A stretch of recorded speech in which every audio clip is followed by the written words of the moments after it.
కూర్చుంటారు, కొట్టుకసత్తారు మహిళలు. ఏంటి అది? ఏం కోసాది?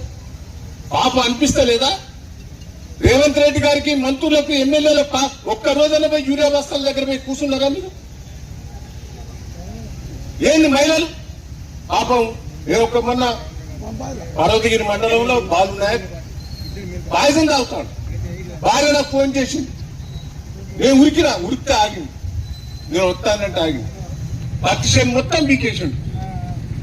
అంటే ఎంత గోసండి. కుటుంబంలో తగాదాలు అయితేనే ఒక బస్తా ఇస్తావు 4 ఎకరాలు 3 ఎకరాలు, ఎంత గోసండి. భగవంతుడు వర్షాలు వేస్తే యూరియా వేయాలి. ఎంత నాశనం చేస్తున్నావు. ఉరికిచ్చి కొట్టినా కాంగ్రెస్ పార్టీని తప్పు లేదని కూడా ఈ సందర్భంగా మీకు తెలియజేస్తున్నా. కాంగ్రెస్ పార్టీకి ఓటేయమనంటే సిగ్గు లేకుండా ఎందుకంటానవురా?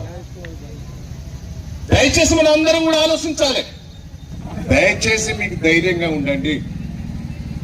కేసులు పెట్టలేరు, పోలీసు వాళ్ళు కూడా ఇప్పుడు భయపడతారు. మళ్ళీ వచ్చేది కేసీఆర్ గారు, ఎందుకు తలకాయ నొప్పి చూస్తారు. సిగ్గు లేకుండా కాంగ్రెస్ మీ 10 ఏళ్ల కింద కాంగ్రెస్ పార్టీ ఎట్లుండే?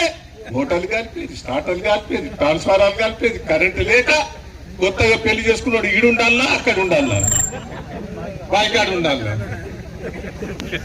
ఎంత గోసపడ్డామండి. ఆ రోజులు మళ్ళీ వస్తానే లేదా? దయచేసి మనం అందరం కూడా రివ్యూ. కాంగ్రెస్ పార్టీ అంటే ఉరికిచ్చి కొట్టాలి. అరే నీ బోకర్ మాటలు ఏంది? యూరియా బత్తాలు ఏంది? 10 ఏళ్ల కింద యూరియా బత్తాల కింద నేను ధర్నా చేసిన. బత్తాలు పట్టుకొని మోటార్లు కాలిపోయినాయి, యూరియా బత్తాలు పొలం ఎండిపోయిన వరి తీసుకొచ్చి నేను ఆ రోజున అసెంబ్లీ ముందట ధర్నా చేసిన. రాజశేఖర్ రెడ్డి అన్నాడు ధర్నా చేసిన అంటే ఆ రోజులు మళ్ళీ వస్తాను.